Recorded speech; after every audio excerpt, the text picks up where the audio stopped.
programa de pós-graduação. Então, iniciamos a gravação. Boa tarde a todos. Hoje é um prazer ter conosco a professora Adriana Carla Amorim Reis. Eu vou fazer uma breve apresentação sobre a professora Adriana, e ela pode complementar, né, a saga dela, né, até chegar na Unifesp em Diadema. E a professora Adriana, então, ela é graduada em Química pela Universidade Federal do Rio Grande do Norte. A professora fez mestrado e doutorado lá no IQ, na USP, em São Paulo. E ela fez também um pós-doutorado no IQ e um pós-doutorado no IQ da Unicamp, né, se eu não estou enganada. E a professora Adriana, ela tem na experiência, sua linha de pesquisa é voltada para a obtenção de compostos bioativos, derivados de anti-inflamatórios não esteroides e cisteína, em especial os S-nitrosotióis. E, professora, eu agradeço muito, né, por ter... E a professora, né, professora associada 3 da Unifesp em Diadema, e eu agradeço muito por ter, né, aceitado o nosso convite. Muito obrigada por compartilhar, né, um pouquinho sobre a sua experiência, sobre a linha de pesquisa conosco e com os nossos alunos. Imagina, eu que agradeço o convite. Como eu falei, para mim é um prazer.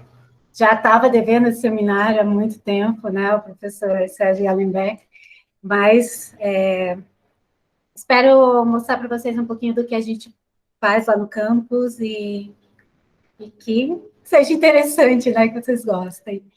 Bom, eu posso começar? Pode sim, fica à vontade. Era só um pouquinho.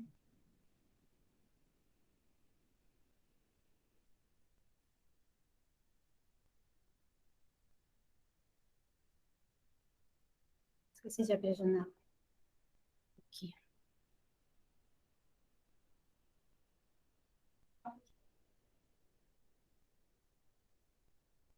Bom, então, boa tarde a todos. Eu vou falar um pouquinho sobre o nosso trabalho lá na Unifesp, né? No meu grupo, que é o grupo de pesquisa, né, em S-nitrosotióis. Essa é a nossa, digamos que é o nosso maior interesse, conseguir sintetizar essa classe de compostos. E é feito em colaboração também com o CTC-MOL, que é o Centro de Terapia Celular e Molecular, da Unifesp e da Escola Paulista de Medicina. Bom, para início de conversa, né, por que estudar choice ou S-nitrosotióis? Só para lembrar, né, os choice ou mercaptanas, eles são, né, os compostos de enxofre relativos aos álcools, né? Só que em vez de você ter uma hidroxila, você tem um grupo sulfidrila, né? Um grupo SH.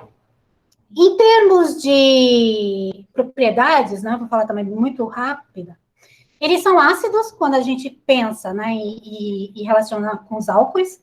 Por quê? Porque, principalmente pelo tamanho do calcogênio que a gente tem, né, o enxofre, é uma atoma muito grande, essa ligação enxofre-hidrogênio, ela é uma ligação muito frágil, e esses compostos, eles tendem, em geral, a dimerizar, né? Também são bastante, né, interagem bastante com metais para formar complexos metálicos.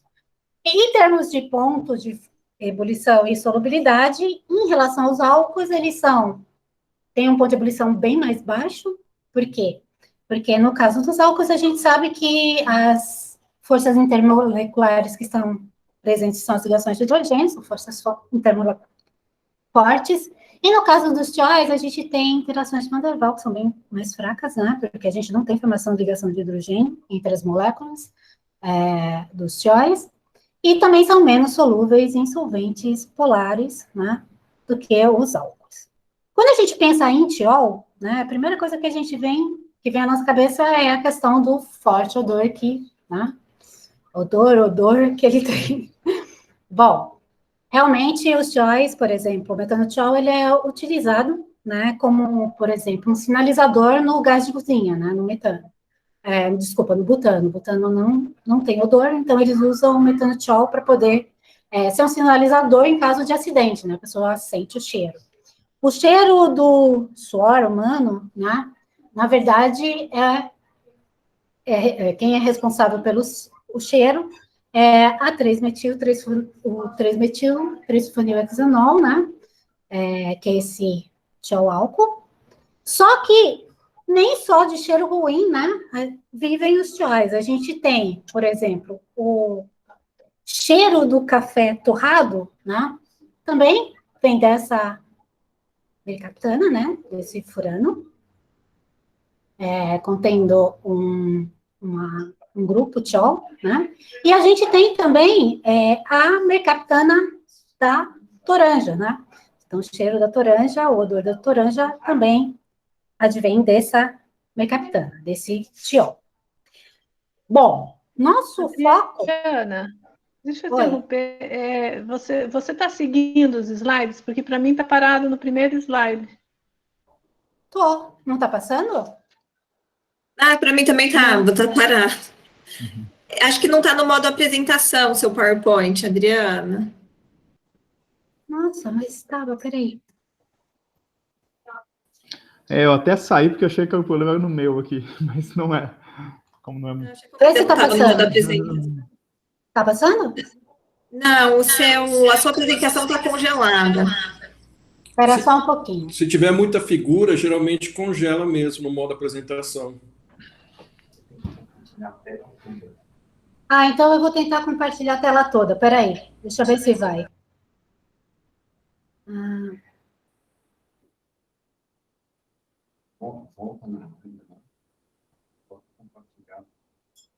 Deixa eu ver se vai. A tela inteira. Isso, coloca como a tela inteira. Mas aí eu teria que abrir o PowerPoint, né? Mas tudo bem, você abre seu PowerPoint, põe como compartilhar a tela inteira, ou, enfim, como uma janela também daria. A tela inteira é o melhor mesmo para passar, Adriana. Essa aqui? Abre como tela inteira. Você voltou para compartilhar? Abre Abre com tela. a tela inteira. Aí, passa o slide. Pergunta assim. Vocês estão vendo? A gente não está vendo sua apresentação. Ainda não está apresentando. Que saco, por quê? Não dá certo. Esse problema. Deixa eu voltar.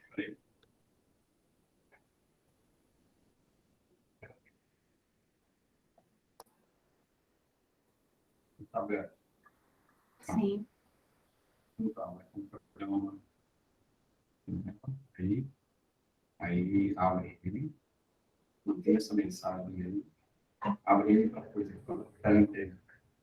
Mas é o que eu tô fazendo. Não vai entender.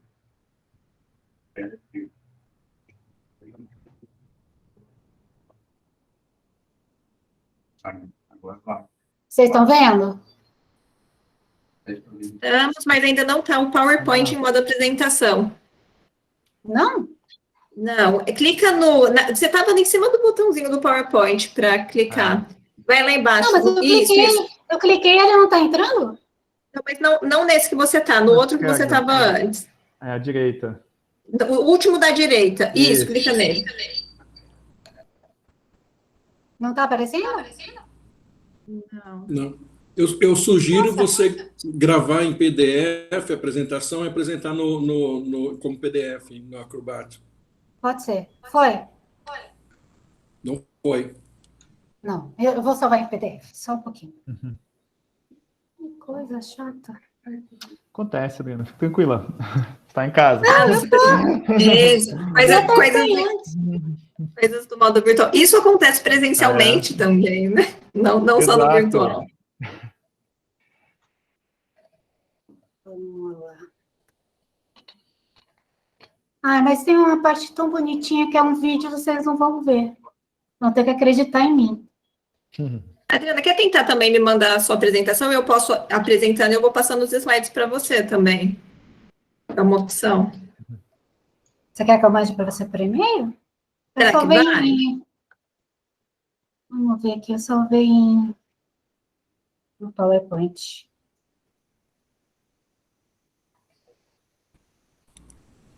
Sempre que meus PowerPoints estão carregados, com figura e vídeo, está acontecendo isso também nas aulas. Que Eu acho que estranho, a né? conexão não é suficiente quando tem muita gente na sala. Pode ser. Porque comigo nunca aconteceu isso. Bom, mas vamos lá. Deixa eu ver se vai agora. Deixa eu abrir o PowerPoint.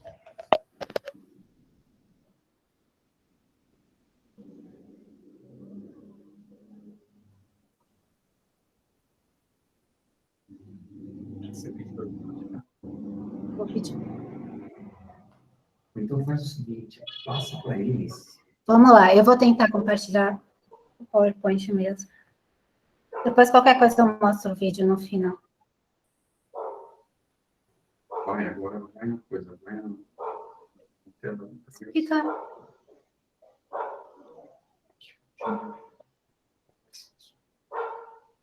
É isso, vai. Vai. Pronto. Agora vocês estão vendo. Vamos lá. Sim, agora estamos vendo. Sim. Então vai, tem que passar. Vai dar certo. Deixa eu botar no modo apresentação. Sim. Visualizar. Modo tela cheia. Tudo bem? Excelente. E só Então, passa vamos passa para a gente ver se ele está indo para o próximo. Isso, perfeito. Então, vamos lá. Bom, como eu falei, né, eu estava mostrando para vocês, comecei mostrando a estrutura dos CHOIs, né, que são os compostos orgânicos semelhantes aos álcools, só que em vez de você ter um grupo hidroxila, você tem o grupo sulfidrila, né. A diferença de comportamento, né, em relação às moléculas de álcool se dá principalmente pelo tamanho do átomo de enxofre quando comparado com o átomo de oxigênio. Então, por exemplo, em relação à acidez, os CHOIs, eles são bastante ácidos, né? Quando a gente compara com os álcools, que geralmente reagem como base, como alcóxidos, né? Principalmente por causa da labilidade, né, da ligação SH. E em relação aos pontos de ebulição e solubilidade, eles têm baixos pontos de ebulição, porque eles não formam ligações de hidrogênio, né? As forças intermoleculares que atuam nas estruturas dos CHOIs são as interações de Van der Waals, e eles são menos solúveis em solventes polares do que os álcools, consequência disso. Bom, em relação ao, como eu falei, né, os CHOIs, eles são conhecidos principalmente a questão dos cheiros, né? Então, eles são condenados. Aí todo mundo pergunta, nossa, você consegue, com tanto elemento na tabela periódica, você vai estudar compostos de enxofre? Né? Então, a gente tem o metanotol, que é usado como sinalizador no gás de cozinha, no gás butano. O butano não tem cheiro, se usa o metanotol para que se possa, né, sentir alguma perda de gás e evitar incêndio. Esse tiol-álcool é o responsável pelo cheiro do suor, né? Mas, como eu estava falando, não existem só maus cheiros, né? Que advêm dos tióis. A gente tem o cheiro do café, né? O cheiro do café vem desse furano, né? Com o grupo tiol. E a gente tem também esse tiol, que é o responsável pela, que é chamada de mercaptana da toranja, que é responsável pelo cheiro, né, da toranja. Então, por que, né, estudar os nitroso-CHOIs? Bom, os nitroso-CHOIs, eles têm recebido muita atenção na área de bioquímica porque eles são doadores do íon nitrosônio, né, e de óxido nítrico, né? E a nossa intenção é exatamente usar os nitroso-CHOIs como doadores de óxido nítrico para, né, processos de sinalização celular. Bom, em meio fisiológico, a gente tem o nitroso-tiol, que é bastante estável, né, que é esse nitroso-glutationa, e ela, em condições fisiológicas, ela geralmente dimeriza, né, apesar de ser uma molécula estável. Nosso maior problema em trabalhar com nitroso-tióis é a instabilidade dos compostos, né? Então, eles geralmente tem um tempo de vida muito pequeno, né, dependendo da estrutura. Então, a nossa ideia é sintetizar nitroso-choice que vão, né, interagir com os nossos sítios ativos de interesse, mas procurar síntese, né, sintetizar moléculas que sejam estáveis, né, e esse é o nosso maior desafio. Bom, aqui eu tenho as estruturas canônicas de ressonância mostrando que realmente os S-nitroso-choice, né, essa estrutura canônica, ela colabora bastante, né, para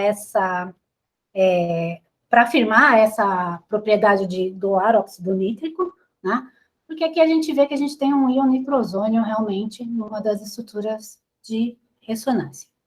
Bom,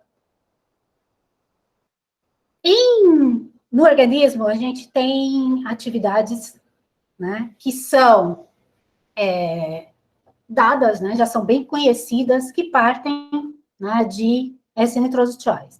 Então, os S-nitroso-choice, a maioria são instáveis sob condições fisiológicas, tá? A S-nitroso-glutationa é uma exceção. Mas os compostos que são doadores de óxido nítrico e com várias estruturas, não só S-nitroso-choice, mas outros compostos como os monocompostos, né? Eles também atuam, né, no organismo com essas propriedades. Então, eles são potentes vasodilatadores, eles atuam, né, na inibição da agregação plaquetária, são reservatórios bioativos de óxido nítrico, né?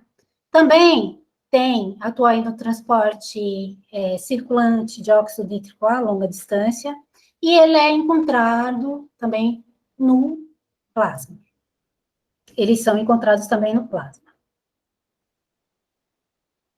Os S-nitroso-choice, eles liberam tanto o cátion nitrosônio, né, quanto eles atuam no organismo através de reação de transnitrosilação, né? E aí, essas reações de transnitrosilação, elas envolvem, geralmente, cisteínas, né, de proteínas. A S-nitrosilação, ela é uma reação, né, que está envolvida em processos de sinalização celular de tumor, né, de alguns tipos de tumores, e é isso que eu vou mostrar para vocês, alguns testes que a gente fez. E na nitrosilação de cisteínas de proteínas, né, a gente também tem que esse tipo de reação é utilizado, né, e apontado como um dos meios de estudo de mecanismos redox, né, em modificações pós-traducional em alvos celulares específicos também. Bom, as fontes fisiológicas de óxido nítrico, geralmente, né, existem algumas, mas as mais importantes são essas 3 enzimas, né, que são as variantes da óxido nítrico sintase, né? Então, a gente tem 3 isoformas nessa óxido nítrico sintase, e são essas isoformas, algumas em particular, por exemplo, a isoforma 2, né, ela geralmente atua em processos de transnitrosilação. Né? Isso já foi provado, e tem vários estudos que mostram que essa é talvez a isoforma mais que está envolvida em estudos de processos de sinalização celular de tumores, né? Então, o que acontece, né, é que essas proteínas, elas doam óxido nítrico, né? E aí a gente tem aqui tanto a nitrosilação como a desnitrosilação de resíduos de cisteína em proteínas de células. Aqui eu estou mostrando para vocês um gráfico onde a gente tem, né, um resumo dos estudos que já foram feitos, né, e mostraram que existe realmente um processo de sinalização celular comandado pelo óxido nítrico, né, e esse processo, de sinalização por óxido nítrico foi relacionado, né? Está relacionado com a NOS2. E se vocês olharem aqui, existem, ó, a gente tem alguns estudos em células tumorais que já foram bastante provados, né, a participação da NOS2 no processo. Por exemplo, em cânceres como melanoma, câncer de mama, né, e câncer de cólon, né, próstata também. Então, são células de tumor onde se usa bastante, se faz bastante estudo com doadores de óxido nítrico para sinalização celular, né? E nesses outros tipos de célula de tumor, né, por exemplo, a célula tumor renal, também já existem alguns estudos que mostram que pode ser a NOS2, né, a NOS2 pode estar envolvido, mas ainda não tem tanta, né, tantos estudos que confirmem essa participação da NOS2 e da doação de óxido nítrico no processo aí de tumorigênese. Uma outra, né, função do óxido nítrico, ou de S-nitrose-choice em sistemas biológicos, foi capa da Chem Biochem, né, que mostra que uma molécula que seria bastante responsável, né, pelo tratamento, ou por, digamos assim, uma resposta positiva, né, em problemas cardíacos, né, seria a molécula de HNO. Né? E aí, eles falam que o nitroxil, ele é formado, né, através de uma reação de transnitrosilação de óxido nítrico, né, de S-nitrose-choice, que podem ser S-nitrose-choice fármacos com resíduos de cisteína, né, de proteínas. Então, eles propõem que esse mecanismo acontece em 3 fases. A primeira seria realmente, né, a interação, a protonação do nitrogênio, do óxido nítrico, pelo hidrogênio do resíduo de cisteína. Depois a gente teria aqui um ataque do tiolato ao átomo de enxofre, né, da cisteína protonada, e aí a gente teria a formação de uma ponte de sulfeto, né, isso já é esperado, com a liberação do nitroxil. Então, mais um estudo que mostra a importância de doadores de óxido nítrico, né, em especial de nitrose-choice, para tratamentos aí de cardiopatias. Bom, os mecanismos moleculares para a reação de S-nitrosilação de proteínas são 3, basicamente, né? Então, a gente tem o cátion-nitrosônio reagindo com ânions tiolatos, né, formando os S-nitrose-choice. A gente pode ter esse processo acontecendo via interação radicalar, né, do radical NO com um radical de enxofre, e a reação de transnitrosilação, né, ou, né, de desnitrosilação de proteínas, né, de resíduos de cisteína de proteínas, a partir de S-nitrose-choice, né? Então, os S-nitrose-choice, eles são realmente interessantes como para se usar em sinalização celular, porque além de você, por exemplo, poder inibir um sítio ativo, né, pela transferência do óxido nítrico com um resíduo de cisteína que exista nesse sítio ativo, você ainda pode também inibir pela formação da ponte de sulfeto, né? Então, o que está sendo estudado agora é exatamente esse mecanismo, né, de transnitrosilação. Se quem dá aquela resposta para a gente, do estudo, é a formação da ponte de sulfeto, que, né, é quem desativa o sítio ativo, vamos dizer assim, ou se seria a nitrosilação de um resíduo de cisteína, e depende do sistema que a gente está estudando. Bom, qual a relação que existe entre inflamação e câncer, né? Os sistemas inflamatórios, eles, geralmente, eles têm uma atividade que ocorre, né? Eles ocorrem através de ativação ou de efeitos em células, né, do nosso sistema imunológico, né? Então, a gente tem, por exemplo, os macrófagos.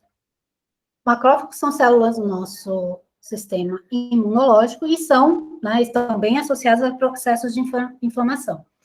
Em processos de tumor, né, de câncer, né, de alguns processos de câncer, já foi mostrado que também a gente tem participação de macrófagos, né? E esses macrófagos, eles formam espécies reativas de oxigênio, né, quando estão tanto num processo de inflamação crônica quanto num processo de câncer, né? E entre essas espécies reativas de oxigênio, a gente tem o óxido nítrico, né? O NO também. Então, na verdade, há toda uma associação e há todo um estudo, é um estudo bioquímico muito mais aprofundado, que mostra que, e existem várias referências que mostram que se a gente for parar para ver as similaridades que existem no processo inflamatório e num processo de proliferação de célula tumoral, né, eles são muito parecidos. Então, tem pesquisadores da área de sinalização celular que dizem que o câncer é uma grande inflamação, né, devido exatamente a essa semelhança nos processos. Aqui a gente tem, só para mostrar para vocês, existe esse artigo da Nature Review, né, que mostra exatamente essa questão, da associação de óxido nítrico, né, em modificações de DNA e essa relação que existe com a proliferação de células de tumor. Então, isso já foi bastante estudado também e provado. Bom, em termos de como o óxido nítrico, né, qual é o efeito que o óxido nítrico faz cria numa célula tumoral. Então, e aqui é que está, eu diria, o ponto-chave de um estudo, né, quando a gente vai tentar associar óxido nítrico e câncer.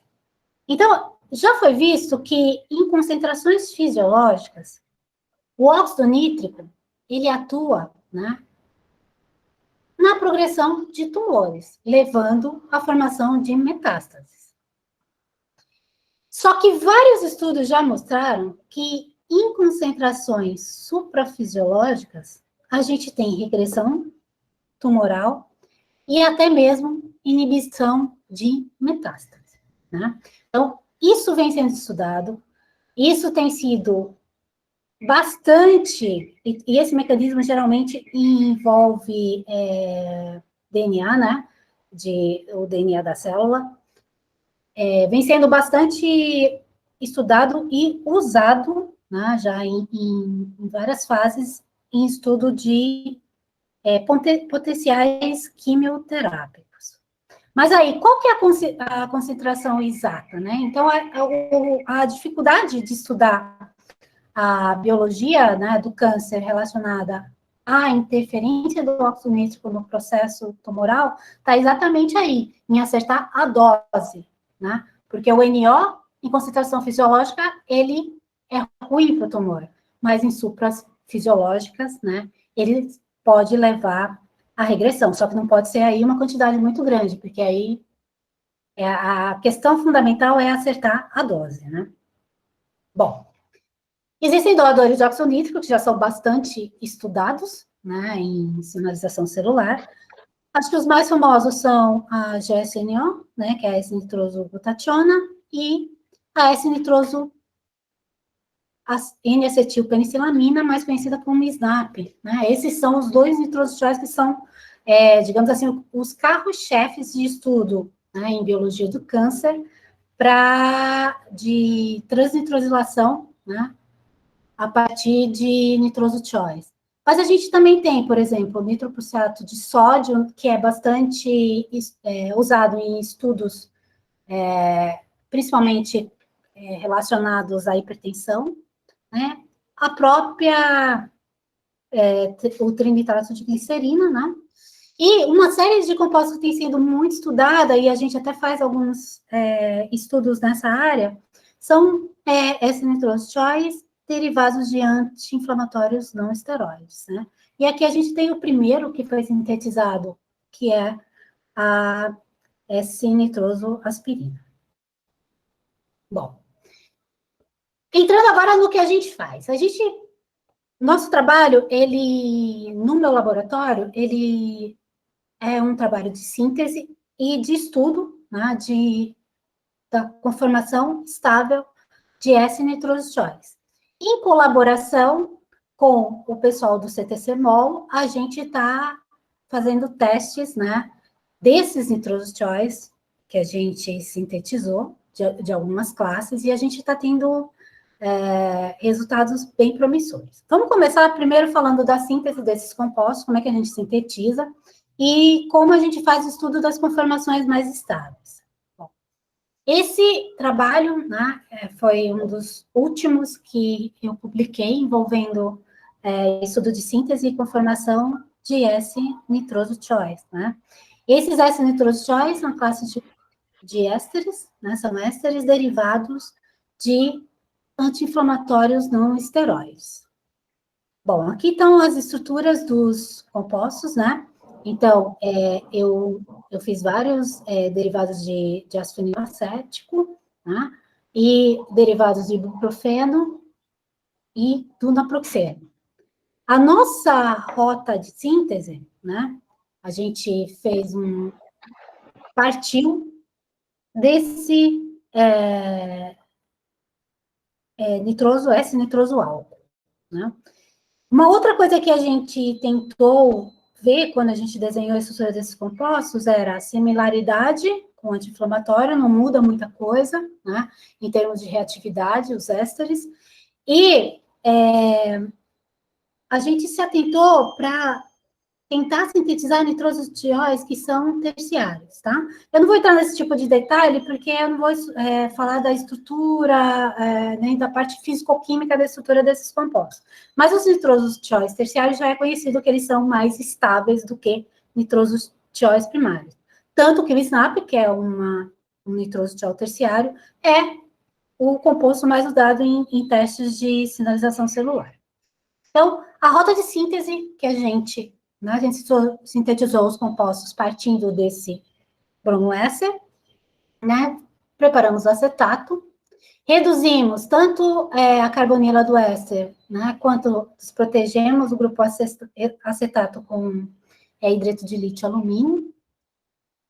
Depois, a S-nitrosilação com tec-butilnitrito, a gente obtém esse álcool que é extremamente estável, e depois uma reação de acoplamento, usando um reagente de acoplamento clássico, barato, né, que é o DCC, a gente conseguiu obter os S-nitrosatióis. Então, a rota de síntese foi bem simples, e a gente obteve aí rendimentos, né, que variaram de 45% até 60%, um bom rendimento.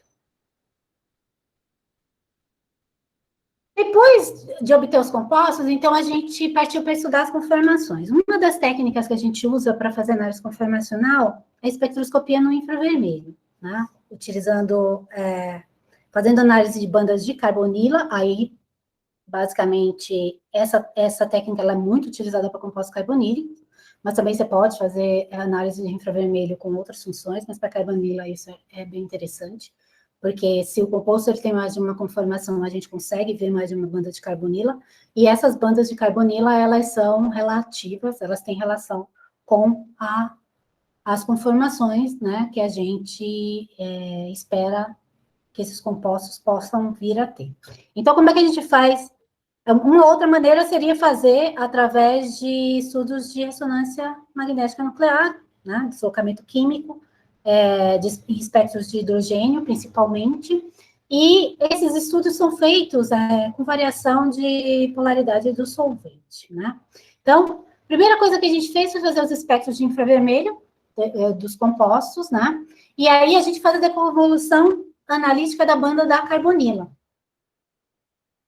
Como eu falei para vocês, se o composto apresenta mais de uma conformação, geralmente a gente tem, né, mais de uma banda de carbonila. Então, analisando essa série de compostos, a gente viu que, em alguns deles, né, a gente tem realmente a presença de duas bandas, né, esse aqui é do derivado de ibuprofeno, de carbonila, né, dependendo da polaridade do solvente, e aqui esse espectro é em tetracloreto de carbono, né? E para comprovar se isso é uma banda de carbonila ou poderia ser uma ressonância de Fermi, né, de um outro módulo vibracional, a gente faz também a análise do infravermelho na região do primeiro harmônico em tetracloreto, que aí você consegue ver essa região muito bem definida, e a gente compara esse resultado com o que a gente vê na fundamental, e geralmente, né, a gente tem, se são duas bandas, né, se são dois conformers, a gente vai ver esses dois conformers também na região do primeiro harmônico. Então, a gente fez todo o estudo, né, mudamos os solventes, a polaridade dos solventes, vimos quais as conformações que eram estáveis para esses compostos, e para dar um embasamento maior ao estudo experimental, a gente trabalha com cálculos teóricos, né? A gente faz estudo conformacional usando cálculos teóricos. Geralmente, a gente gira, né? A gente faz, primeiro, uma busca conformacional bidimensional, né? Nesse caso, a gente escolheu esses dois ângulos de Edro, né? Dois ângulos de Edro para girar, e obtém mapas, né? Como esse, onde a gente observa, né, girando os dois ângulos, então a gente tem aqui os pontos onde a gente tem conformações com mínimos de energia. Essas conformações, né, que são as conformações mais estáveis, a gente pega depois de fazer esse primeiro scan e dá uma otimizada nela. Geralmente a gente usa um método de DFT, né, que é o B3LIP, e a gente usa bases de Popple mesmo, que são as bases mais simples, mas elas são muito boas para se estudar conformação de compostos que contêm enxofre. Bom, feito isso, né, a gente encontrou, para esses compostos, uma conformação estável, né, onde a gente tem. Aí a gente faz todo um estudo, né, em relação e nomeia essas conformações em relação ao grupo carbonila, geralmente, mas o que interessa para a gente é a conformação aqui do grupo SNO, né? Então, geralmente, os acid nitrose choice, onde essa conformação do grupo do SNO é uma conformação trans, né? Eles tendem a ser conformeiros mais estáveis, e foi isso que a gente encontrou. Aqui, eu não vou ficar falando dessa tabela, mas aqui estão todos os dados de ângulo, né, de polaridade, e as conformações, como eu falei, a nomenclatura anticlinal aqui está em relação à carbonila, né?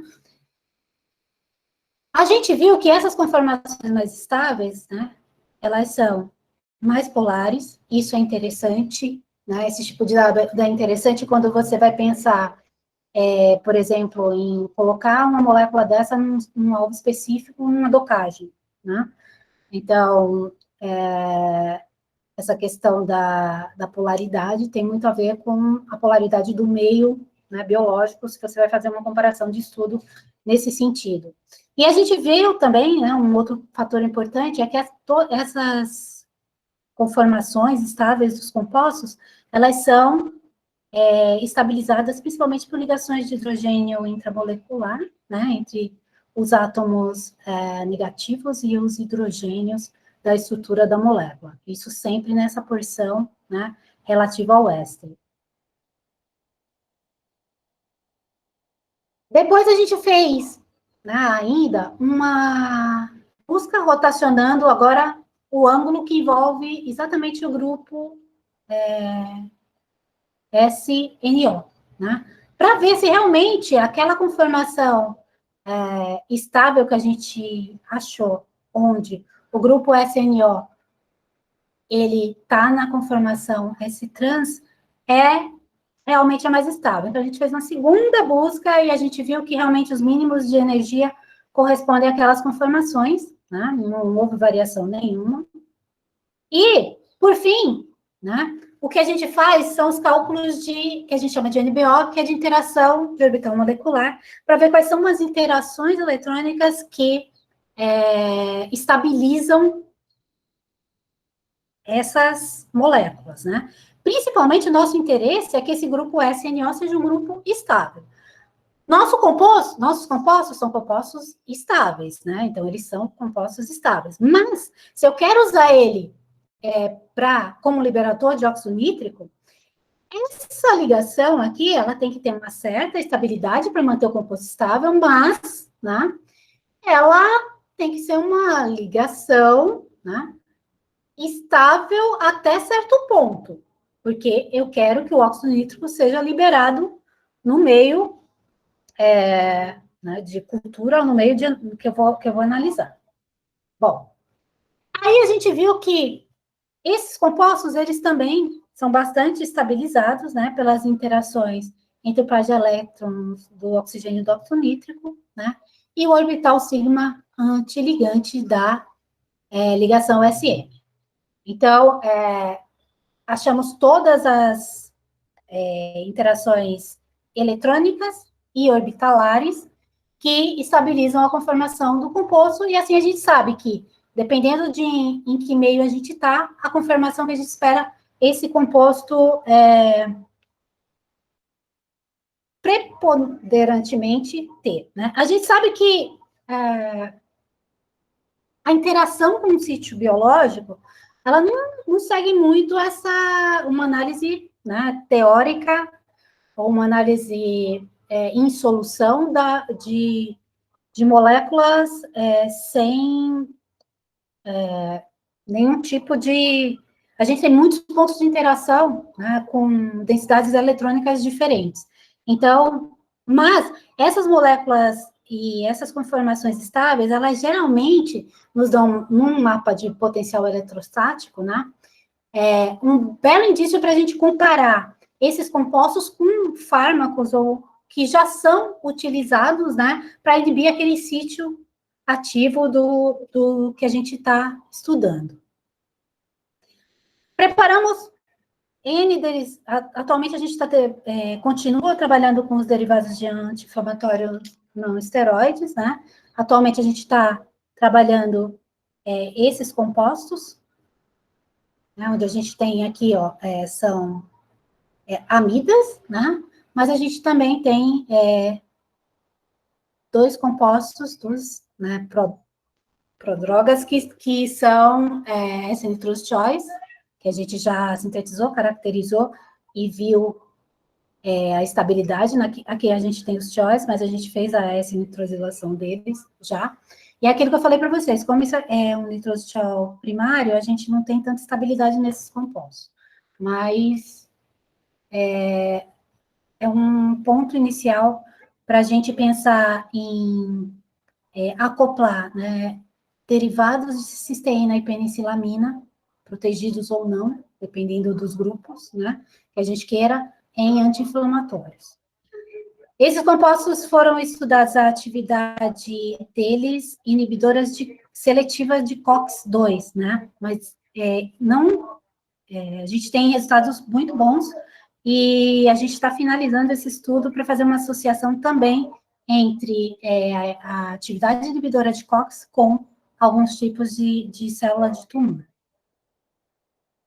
A síntese desses compostos é feita através da reação direta dos anti-inflamatórios com, né, aminas aromáticas, e a gente fez um estudo sistemático usando várias condições, e são reações muito rápidas, muito limpas, algumas delas a gente nem precisa purificar, né?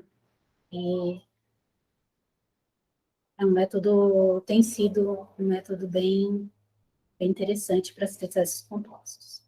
Mas o que eu vou mostrar para vocês, e aí eu vou adiantar um pouco, porque o estudo conformacional, ele é basicamente no mesmo estilo, mas eu quero mostrar os resultados que a gente obteve frente a células de tumor, né? São essa série de, vamos chamar de nitroso choice, né? Derivados de ariobutanamides, né? O esqueleto principal, ele é muito semelhante, esse esqueleto de carbono é muito semelhante ao do SNAP, né? Que é o sinalizador celular mais utilizado.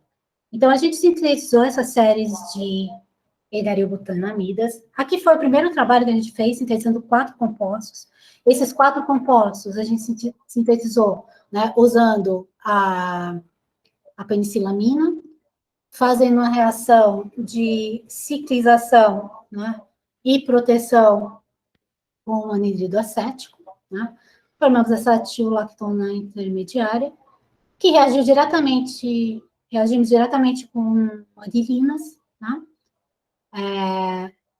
formando os choice e reação de ácido nitrosilação com PEC-butilnitrito. Então, esses compostos, eles tiveram também todo o estudo conformacional feito da mesma forma que eu mostrei o anterior, né? E aí eu vou adiantar aqui, as conformações são muito parecidas, as interações eletrônicas em termos de orbitais, né, são basicamente as mesmas que estabilizam os compostos anteriores que eu mostrei para vocês, derivados anti-inflamatórios, né, e eles também preferem a conformação S-trans, né, em termos do grupo SNO. Bom, mas, como eu falei para vocês, esses compostos foram sintetizados já há algum tempo, a gente tem vários derivados, uma nova rota de síntese que está sendo estudada, mas os 4 primeiros, a gente, pela similaridade deles com a penicilamina, então surgiu a ideia de testar, né, se eles seriam bons doadores de óxido nítrico para atuar como em processos de sinalização celular de tumor. Daí surgiu nossa parceria com o professor Monteiro, né, no CTC-MOL, e a primeira coisa que a gente fez foi determinar, né, a concentração de liberação de óxido nítrico desses compostos. Então, seriam os derivados ortocloro e metacloro, né, de substituição no anel aromático, o composto não substituído e o parametoxiderivado. Esses foram os 4 primeiros que a gente estudou.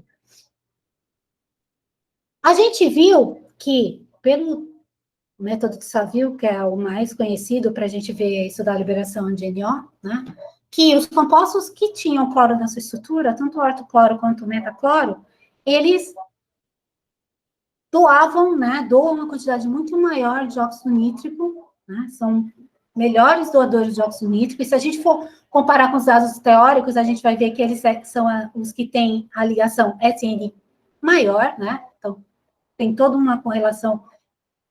E essas concentrações altas de óxido nítrico nos chamou a atenção, né, de liberação de óxido nítrico, para usá-los em reação de transnitrosilação. Bom, a partir daí, a gente começou a fazer estudos de atividade tumoricida in vitro, né? Primeira coisa que a gente fez, né, e aqui está o professor Arnold Stern, da Universidade de Nova York, que colabora também comigo e com o professor Monteiro, né, nessa linha de pesquisa. A primeira coisa que a gente fez foi fazer uma revisão exatamente de como, né, quais os processos de sinalização e como, né, qual seria a bioquímica envolvida em processos de tumor, né, principalmente aqueles que são, e tem seu mecanismo, né, proposto ou confirmado, que ocorrem via reações de S-nitrosilação. Depois disso, nos chamou a atenção esse artigo, onde a gente tem um estudo, né, do envolvimento exatamente daquela isoforma da NOS 12, né, em relação a células de câncer de mama triplo negativo, né? Então, se vocês olharem aqui o resultado, então, em altas concentrações, a gente tem aí um resultado nesse estudo de que a gente tem realmente uma influência muito grande da presença da óxido nítrico sintase induzida, né? Muito mais do que em baixas concentrações. Dito isso, a gente desenvolveu algumas estratégias experimentais de modulação, né, desses níveis de óxido nítrico e comparamos via essas estratégicas, né, a atividade dos nossos compostos em duas linhagens de células tumorais de mama, né?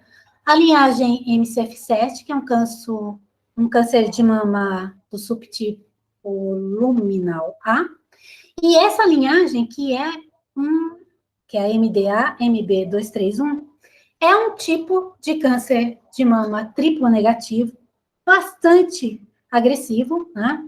E então surgiu a curiosidade de ver se os nossos compostos, eles teriam uma influência nessas células de tumor, né? Para comparar, a gente usou duas linhagens de célula normais, né? Uma linhagem que é a mais comum, que é o VEC, são células endoteliais humanas, e a gente usou também células epiteliais de mama, né? Do tipo MCF10A, para fazer comparação da interação dos nossos compostos nas células de tumor e nas células, né, sadias, vamos dizer assim.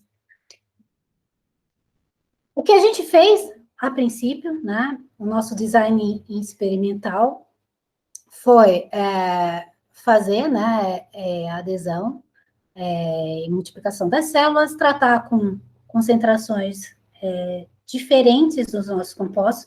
E aqui eu vou mostrar para vocês só os resultados com o composto ortocloro e o metacloro, que foram os que apresentaram melhor resultado, realmente, e que a gente comprovou que isso está relacionado à maior liberação de óxido nítrico desses compostos. Então, a gente fez o estudo variando as concentrações desses compostos.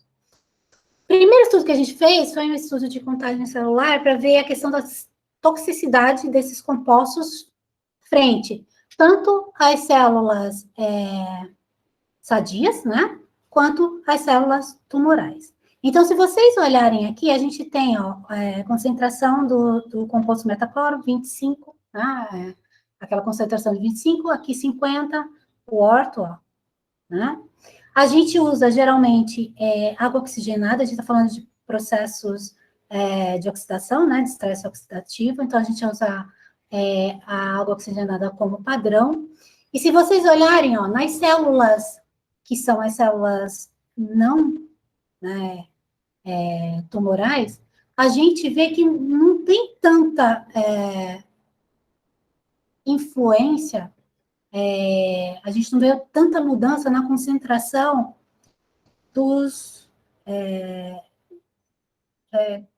a concentração dos nossos compostos, né, em relação à contagem de célula. Só que quando a gente vai para células de tumor, a gente vê que a gente tem uma diminuição bastante significativa, principalmente, né, nas células MCF7, né, quando a gente está usando aqui o composto meta-substituído. Então, esse foi o primeiro teste, assim, o mais básico.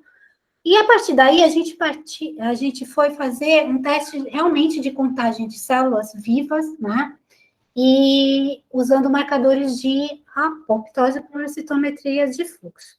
Então, o que a gente observou na citometria de fluxo foi algo muito parecido com os resultados preliminares que a gente teve de contagem celular. Então, se vocês olharem aqui, a gente tem, ó, a célula MCF10, né, que é a célula de mama sadia. Então, se vocês olharem, tanto usando água oxigenada como os compostos, a gente não vê uma alteração muito grande, né, na morte celular.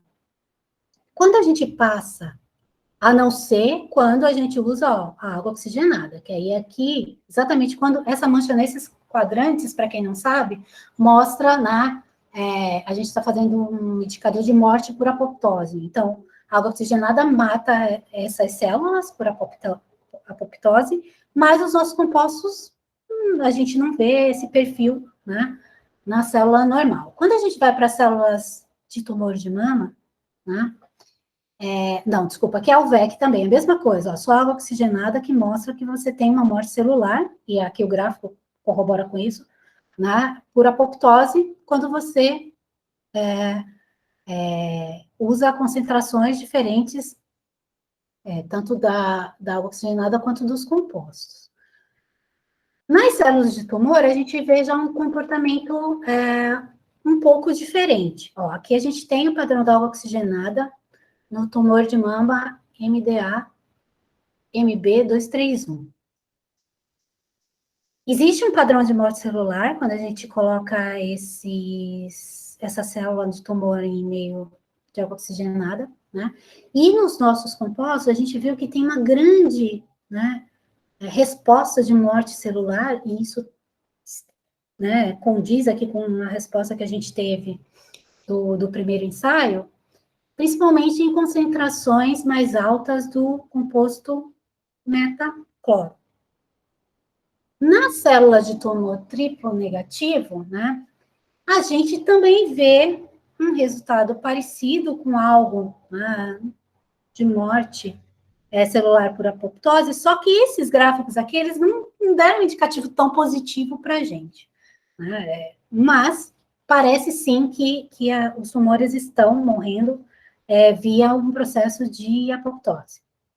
Pode ser um processo de apoptose retardada, né, indo até a processos de necrose. Mas aí, o que a gente queria? A gente espera, e geralmente esses processos, né, de morte celular induzida por óxido nítrico, eles matam as células por processos de apoptose.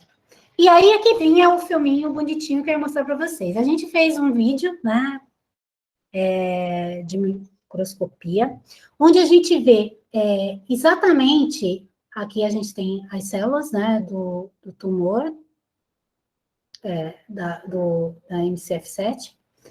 A gente vê, no vídeo dá para ver o encolhimento da célula, né, a gente tem o encolhimento da célula, então a gente vê que a célula vai diminuindo de tamanho, né, o que prova, né, que realmente a morte dessas células está ocorrendo via um processo de apoptose, né? Então, dá para ver aqui, ó, nessa outra imagem, a gente consegue ver aqui o encolhimento da célula mesmo de tumor, tá?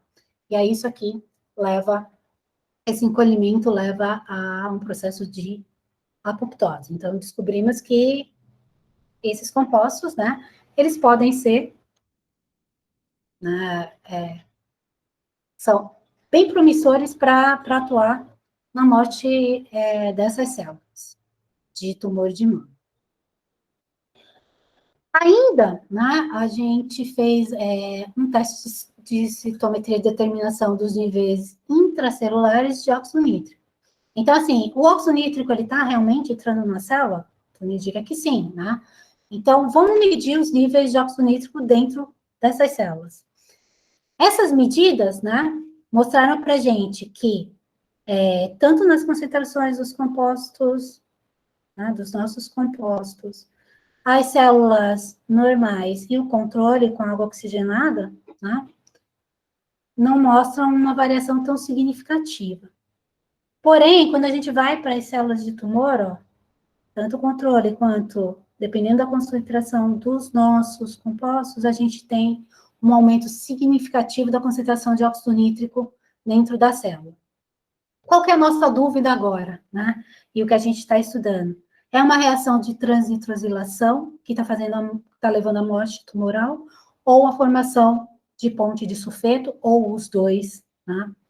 E isso é um estudo que a gente está fazendo de docking molecular, porque a gente já tem um indicativo de quem é né, o alvo que a gente quer inibir nessas células de tumor.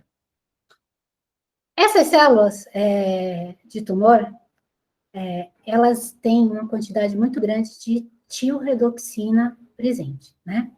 Essa tiorredoxina, ela geralmente medeia a desnitrosilização, né, da S-nitroso-glutationa. Então, isso aqui é um estudo que a gente já conhece, muito antigo, né? Então, as células tumorais, elas geralmente expressam um número muito grande de tiorredoxina. Então, o que a gente está achando é que os nossos compostos, eles estão agindo, né? Estão reagindo com o sítio ativo da tiorredoxina, fazendo uma reação de transnitrosilação, porque no sítio ativo da tiorredoxina, que é conhecido, a gente tem 2 resíduos de cisteína, né? E esses 2 resíduos de cisteína, eles são comprovadamente em processos de nitrosilação, né? Mesmo que não seja de transnitrosilação, usando outros doadores de dióxido nítrico, já tem comprovação de que são esses resíduos de cisteína sendo nitrosilados que podem levar à morte de algumas células de alguns tipos de tumor, né? Então, a gente tem essa correlação já bem, esse indicativo de que é realmente a questão da inibição da tiorredoxina. Agora, a nossa dúvida é se é da tiorredoxina ou da tiorredoxina redutase, né? Para isso, a gente está fazendo e está terminando agora experimentos de doping molecular, né? Que estão indo muito de acordo com os nossos testes in vitro, né? E o trabalho está sendo agora finalizado para publicação desses resultados. Esses compostos e outros derivados, né, foram mandados para a Universidade de Nova York, onde a gente vai começar uma segunda etapa de estudos, né, a partir da colaboração que a gente tem com o professor Arnold Stern, né, a quem eu queria agradecer, né, a grande colaboração que tem dado para o nosso grupo, além de agradecer ao professor Reno Monteiro, né, que é quem coordena o CTC-MOL, o Laboratório de Sinalização Celular do CTC-MOL, nosso maior colaborador, né, e onde os nossos alunos têm ido fazer esses testes de sinalização celular. Quero agradecer a FAPESP, né, que é quem financia os meus projetos, então todos os meus projetos até hoje foram financiados pela FAPESP, a CAPES pelas bolsas, né, que concede aos nossos alunos de pós-graduação, são eles que trabalham. Aqui eu tenho uma foto do meu grupo, né, de pesquisa e do grupo do professor Luiz Longo, que divide o laboratório comigo. Então, aqui estão os nossos meninos, são eles que botam a mão na massa aí para sintetizar os compostos e também fazer os testes de sinalização celular, tá? Eles sintetizam e o trabalho deles vai até a parte bioquímica mesmo, de trabalhar com célula. E, por fim, né, eu quero agradecer a todos vocês pela atenção e, mais uma vez, agradecer a Ana pelo convite. Era isso que eu tinha para apresentar. Muito obrigada. Obrigada, Adriana, pela sua apresentação excelente, super interdisciplinar, né? Eu estava pensando nisso, quando você falou agora sobre seus alunos. Gente, mas será que eles fazem desde a parte de síntese, né? Até a análise celular? Nossa, parabéns, né? Super, passa da química orgânica pela fisicoquímica, né? Pela química inorgânica, até a bioquímica. Alguns alunos, eu deixo os alunos muito à vontade,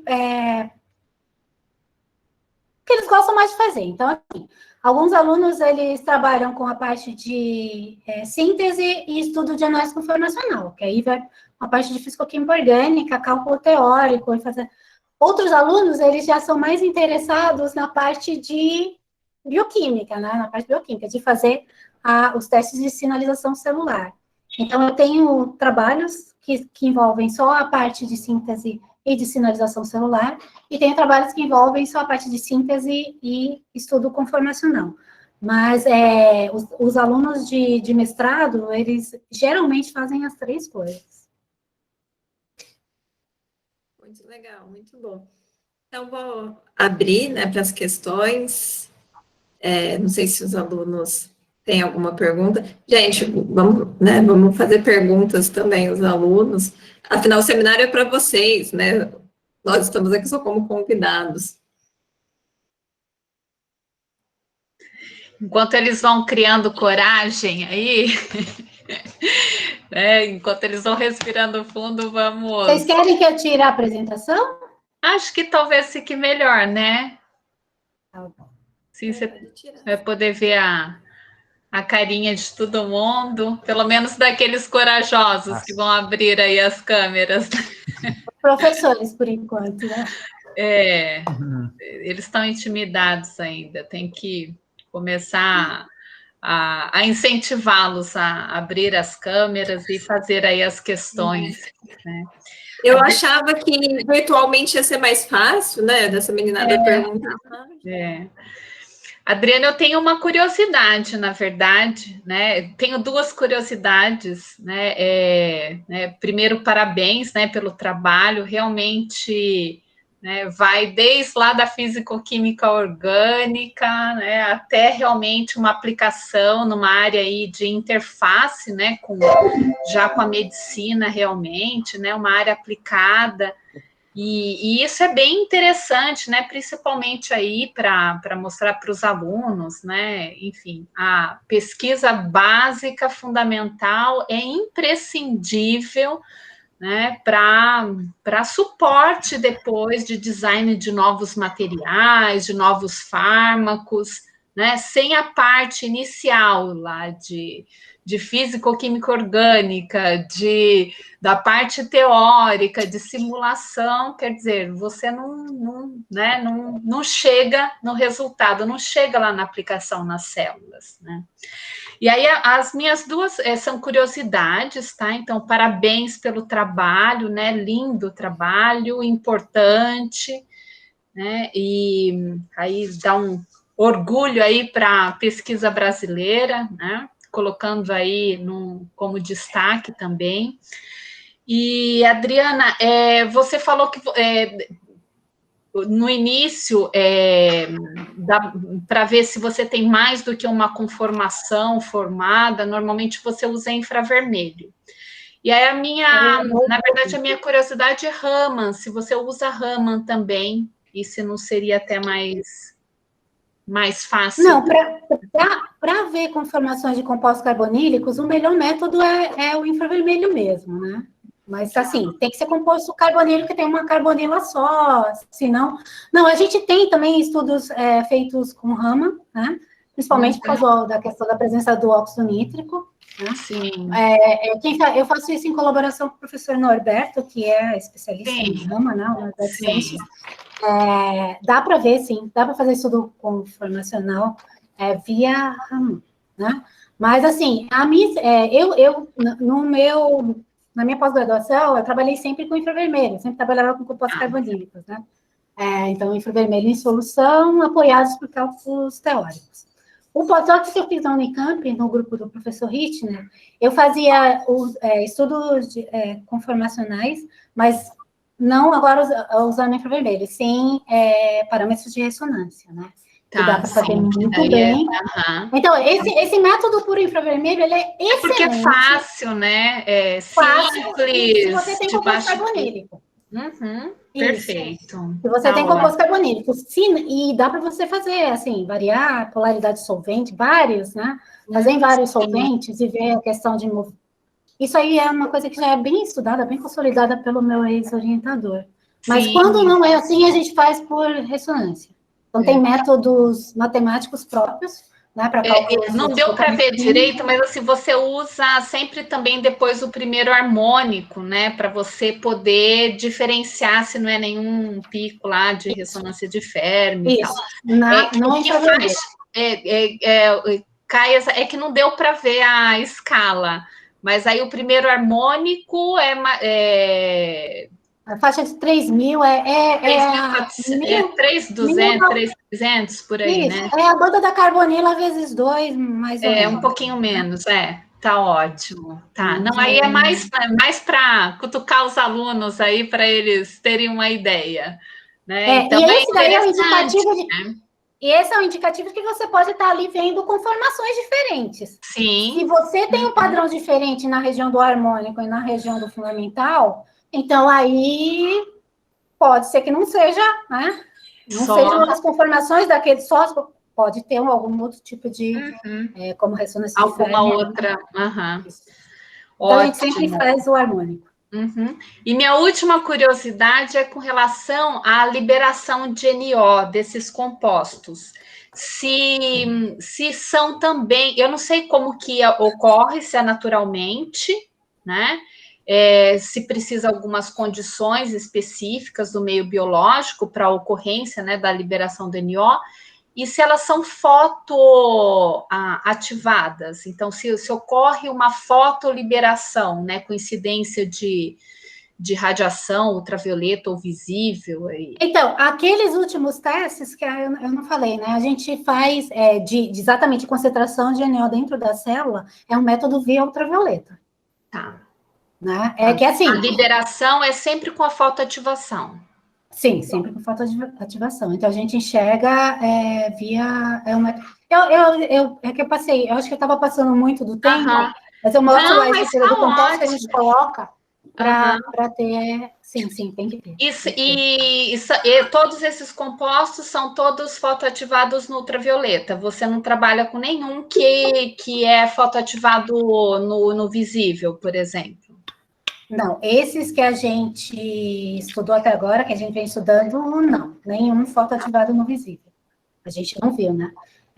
Na verdade, eu mostrei pouca coisa, porque esses compostos, né, que eu mostrei o resultado, esses dois que eu mostrei para vocês, o ortocloro e o metacloro, eles já estão muito bem estudados, consolidados, o estudo dele está lá na frente já, a gente já passou por uma outra etapa, que aí já é lá, como na medicina, lá né, eu já não tenho... Eu estou aprendendo muita biologia do câncer, bioquímica, para poder entender esses processos de sinalização. Mas já estão no estudo, mas a gente tem vários derivados com padrão de substituição diferente, e todos de compostos tendo cloro e outro substituinte no anel, que também estão em estudo, né?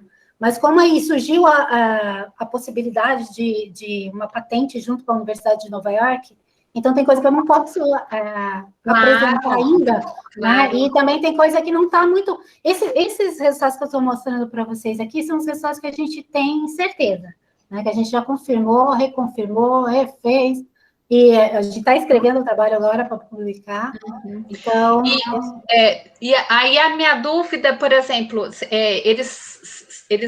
a liberação de NO acontece via, né, ultravioleta. Aí no corpo humano, né, para ser utilizado como um fármaco, para ter a liberação de NO, como que acontece essa liberação? Então, aí que tá. Se você tem um outro teste que a gente fez, pegar esses nitrose choice, né? Pegar, por exemplo, a glutationa, uma concentração do composto numa solução de glutationa, e a gente vê o processo de transnitrosilação acontecendo. Né? Dá para acompanhar isso. Né? Então, assim, no meio fisiológico, eles acabam. Por isso que a gente faz todo esse estudo teórico e físico-químico para saber a questão da habilidade da ligação. O composto tem que ser estável, mas, ao mesmo tempo, ele tem que ter, né, uma ligação relativamente fraca para poder liberar o óxido nítrico. Então, tem outros experimentos que a gente faz, e é muito fácil acompanhar, porque os nitrosóis são coloridos. Né? Quando você tem essa nitrosilação, por exemplo, para um resíduo de cisteína, ou se você quiser fazer com cisteína, né? Então, você tem... Os nossos compostos são terciários, geralmente são verdes. A S-nitrosocisteína é vermelha. Então, você vê o processo de nitrosilação acontecendo assim, no visível. Aí dá para acompanhar por visível. E visualmente mesmo ali, né? Não. Transnitrosila ali. E a gente já confirmou isso. Então, no meio biológico, eles liberam o óxido nítrico. São todas curiosidades, né? Na verdade, que de uma curiosa que está querendo um monte de compostos aí Então, que podem ser fotoativados. Quem estuda com isso, quem estuda essa parte aí de sinalização celular, né, via óxido nítrico em células de tumor, professor Hugo, né, que é o meu colaborador. Inclusive, essas células de tumor são uma colaboração que a gente tem com a C. Camargo, são tumores realmente pacientes que a gente pega e faz análise em cima dessas células. Ai, que ótimo. Eu faço votos que dê tudo muito certo na tua pesquisa e obrigada aí pelas considerações. Eu agradeço. Tem pergunta aí, gente. Antes de passar a palavra para o Juliano e para o Carlos, eu quero falar para os alunos que enquanto a gente não tiver 2 perguntas de aluno, gente, é um tema super, né, interessante. Se a gente não tiver 2 perguntas de aluno, eu não fecho a sala e eu não passo a lista de presença para a Lâmia. Então, ninguém vai ter presença no seminário de hoje. Gente, sim, foi muito fácil, foi muito didático o seminário da professora Adriana, né? Eu tenho certeza que vocês estão se perguntando aí um monte de coisa. Então, traduzam as questões de vocês por meio de pelo menos 2 questões aí dos colegas. Enquanto isso, eu passo a palavra para o Juliano. Pode passar para o Carlos, acho que ele levantou a mão primeiro. Desculpa, para que eu gritar para os dois, tá? Então, desculpa, Carlos. Carlos, eu tinha apresentado já os colegas, né, Adriana? Carlos também, né, compartilha a coleção Seminários Finais. Primeiramente, parabéns pelo trabalho, né? É muito interdisciplinar mesmo e é empolgante quando a gente vê sair da síntese e chegar na aplicação, né? E aí, é perigoso a minha parte, porque eu também sou entusiasmado com imunologia, trabalho com macrófagos, trabalho com tumor, trabalho com inflamação. Então assim, eu tenho muitas perguntas, vou ter que direcionar para algumas coisas, né? Então, pode ser que eu não saiba responder, hein? Não, mas são perguntas mais de propósitos e alguns insights, né? E aí, se algum aluno tiver alguma pergunta para fazer sobre aplicação nessas áreas, por favor, faça agora, que talvez eu faça a mesma pergunta. Alguém aí tem alguma pergunta de aplicação, alguma coisa assim? Não. Então vamos lá. Eu tenho a minha primeira na verdade, é o seguinte: a primeira é uma provocação, né? Porque a gente sabe que é muito comum, né, no sistema nervoso parasimpático ter liberação de NO para causar vasodilatação, né? Que é um dos princípios também da ação de alguns medicamentos como Viagra, né? Que são nessa área que trabalha no eixo de liberação de NO, né? E quando você tem um doador de NO igual o seu, com potência desse jeito, vocês já viram, principalmente que eu vi que você trabalhou com a UVEC. A UVEC é uma célula endotelial, e ali nos últimos experimentos parece que ela também tem um enriquecimento da quantidade de proteína que faz a transnitrosilação, né? Ela tem um pouquinho mais que a epitelial. A UVEC tem um pouquinho mais que a CL10, né? Então, vocês já pensaram em alguma coisa, já viram alguma coisa nesse sentido, nessa liberação para vasodilatação? Pode ser uso como hipertensos ou pode ser também com esses usos direcionados para disfunção erétil, né? Não vemos nesse sentido, não. A gente só estudou realmente como na questão da inibição das células de tumor. Nesse sentido, ainda não.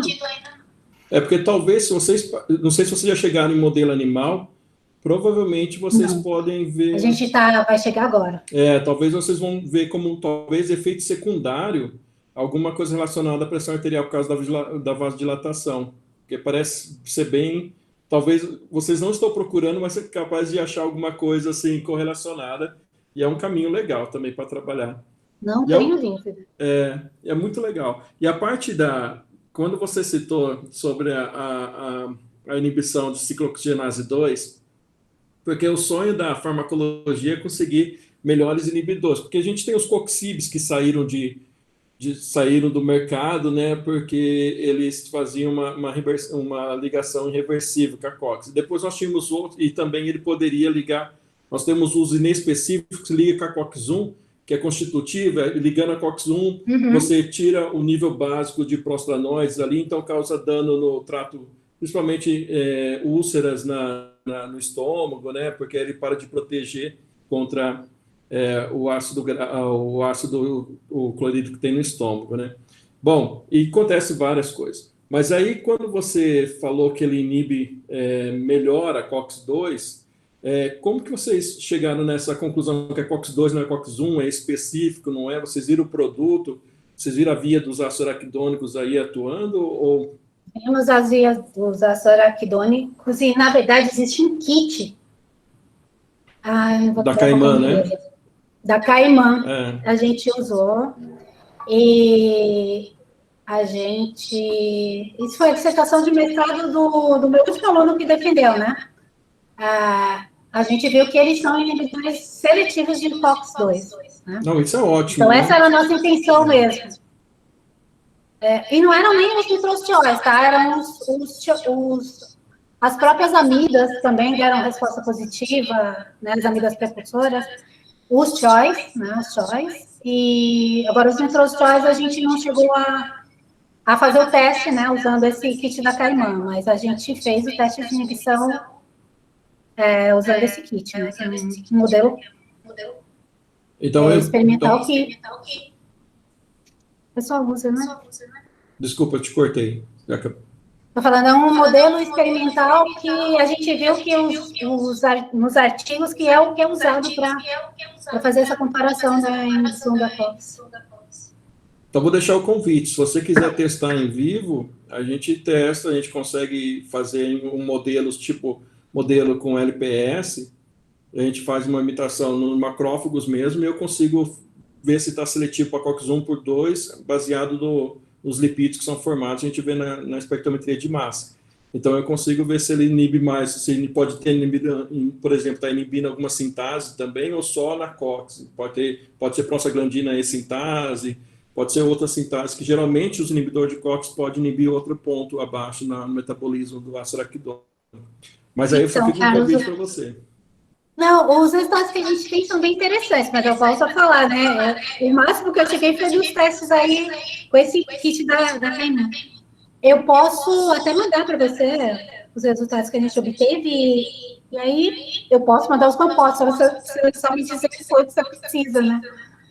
Não, mas essas coisas é bem pouquinho, a gente trabalha em micromolar, sabe? Mas em cultura, mas eu acho que com a potência que tem esses compostos, acho que dá para a gente fazer um screen legal com célula e ir analisando toda a via mesmo. Bom, e outra coisa, só que eu reparei... Isso eu deixei para outros seminários, por esse caso, né? Falar dessa questão dos inibidores de COX. É muito legal isso daí, eu fiquei muito interessado. E outra coisa que eu reparei lá no finalzinho da sua apresentação, é que nas células não tumorais, porque todas elas têm duas linhagens que não tumorais e duas que são tumorais, né? Aliás, tem uma que é bem chatinha de trabalhar aí. Nossa, como é chato trabalhar. Pessoal, tem umas que contaminam, não cresce, quando precisa crescer, a gente tem alguns problemas também com algumas delas aí. Bom, e quando você coloca o seu composto orto na concentração de 50 micromolar, na não tumoral, ele acaba aumentando o crescimento das células. Tanto que tem estatística no aumento em relação ao seu controle negativo. Você sabe o que pode estar acontecendo ali porque é uma proliferação, né? São hibridomas, né? Então não são primários, tem uma proliferação. Mas por que na não tumoral acontece a proliferação desse composto orta, não meta? E depois, na tumoral ele acaba matando, né? Na tumoral ele mata. Eu não sei, aí você me pegou. Eu não sei dizer o porquê.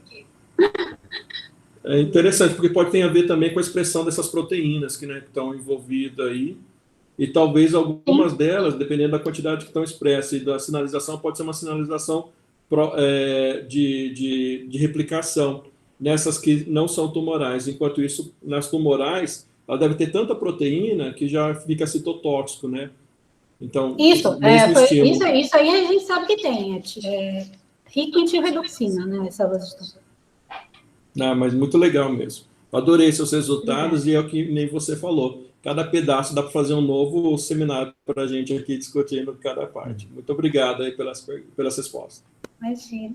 Mas assim, se vocês quiserem também, né, eu posso até convidar o Hugo, porque ele tem a propriedade para falar dessa parte dos testes, né? Muito melhor que eu, estou aprendendo com ele. Quem sabe semestre que vem, esse semestre ele já está com as portas fechadas, mas semestre que vem é uma opção mesmo chamá-lo para falar com a gente um pouquinho. E os estudantes? Já temos as questões antes de passar para o Juliano. Não sei não, acho que a gente vai ficar a tarde toda aqui, viu, com essa galera. Não, eles são, gente, eu tô vendo muita gente, a grande maioria aqui foi tudo meu aluno, eu tô vendo um monte de gente boa, eu não vou dar nome, senão eu vou ficar falando o nome de muita gente aqui, porque tem muito aluno bom nessa sala, então me recuso a sair daqui hoje sem pelo menos uma pergunta. Bom, vou enquanto isso, então vou comentar. Bom, primeiramente, queria cumprimentar a Adriana, agora formalmente, né? Só dei aquele oizinho quando eu cheguei quase em cima da hora.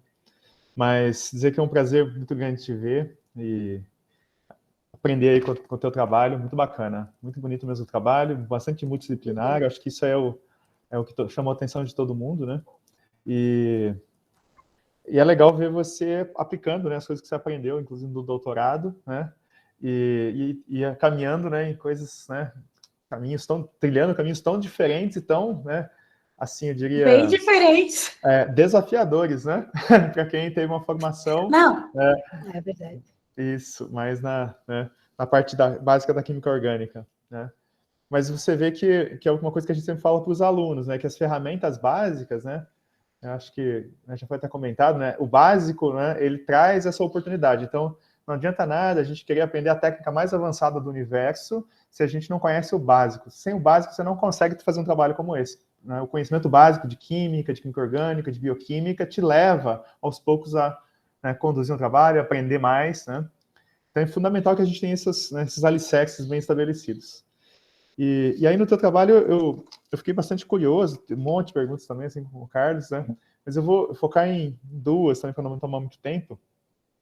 A primeira coisa que eu fiquei curioso é com relação ao uso desse derivado, né? Esse TERC-butil, né, o grupo que você até coloca, né? E aí, essa questão de estabilidade, né, eu fiquei me perguntando se tem a ver exatamente como uma inibição de ataques de nucleófilos mesmo, né? Então, dentro desse mecanismo, né, de liberação, né, que você poderia ter. Mas também, eu fiquei me perguntando, assim, com relação às estruturas que você apresenta, né? Então, você tem lá os anti-inflamatórios, que tem ésteres, né, que podem também ser metabolizados, né? Então, você tem todos... E eu acredito que vocês começaram esse trabalho exatamente por causa disso. Você trabalha já com uma estrutura que você conhece, né? Você sabe que já tem um perfil farmacológico, vamos chamar assim, apropriado, né? Tem, né, uma boa biodisponibilidade, ou pelo menos é inspirado em compostos que têm esse perfil, né? Para ser aprovados e tudo mais, né? Então, eu queria que você comentasse um pouquinho a respeito disso, dessa escolha desses compostos e quem sabe um pouquinho mais até, né, dessa questão do TERC-butil, nessa proteção aí do nitroso. Então, a questão do TERC-butil, quando eu falo de estabilidade, é da estabilidade do composto em si. Uhum. De você sintetizar um composto que seja estável, né? O maior desafio, todo mundo fala que eu sou... e isso chama a atenção, assim, de outras pessoas que trabalham com sinalização celular, ou o pessoal tem uma comunidade que trabalha com...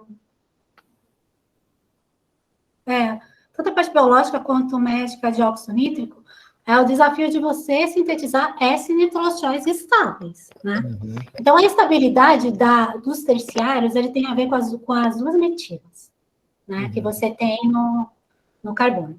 Né? Aí, tem interações de orbitais que fazem com que essa ligação S-NO, ela fique, né, não tão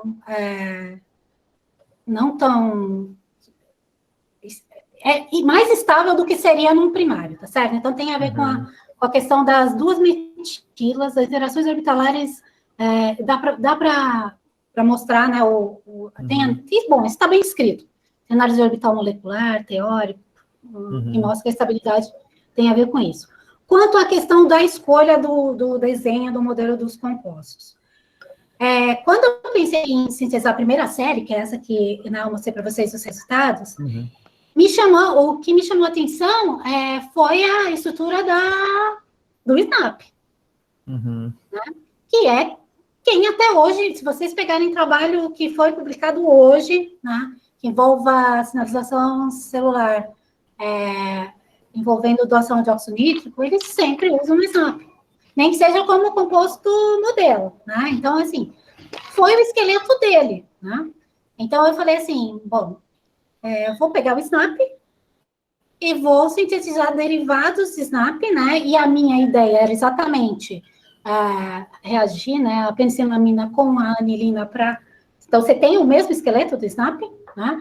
E ver a questão de se substituintes, né, no anel aromático, né, poderiam influenciar ou não na doação de óxido nítrico. Aí a gente diz assim, né? Mas está longe. Está bem longe lá. Não, mas tem influência, né? E se você...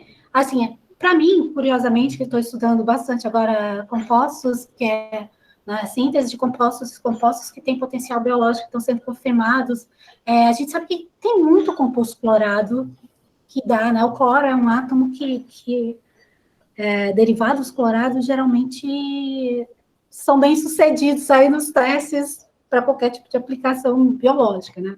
De modo geral. Então, assim, realmente eu me baseei na estrutura do SNAP, porque o meu interesse era sintetizar, né, potenciais inibidores de tumor mesmo, de células tumorais, né? Então, foi esse. No caso dos anti-inflamatórios, a mesma coisa, né? Na verdade, eu estudei e tem alguns estudos que mostram que uma relação entre a inibição de COX, aí o Carlos deve saber, né? Também com alguns tipos de tumor, né? Foi aquilo que eu falei. Então, assim, a ideia era usar realmente os anti-inflamatórios, né? Fazer derivatização, colocando um grupo tchau lá para nitrosilar, né? Não mudando muito em termos de estrutura, né, do anti-inflamatório padrão. A gente sabe que tem ésteres, tem amidas, e tem estudos nesse sentido que você falou, Juliana, da questão da hidrólise, né, que está relacionada aí à questão do processo que acontece... o Carlos falou da questão da irritação,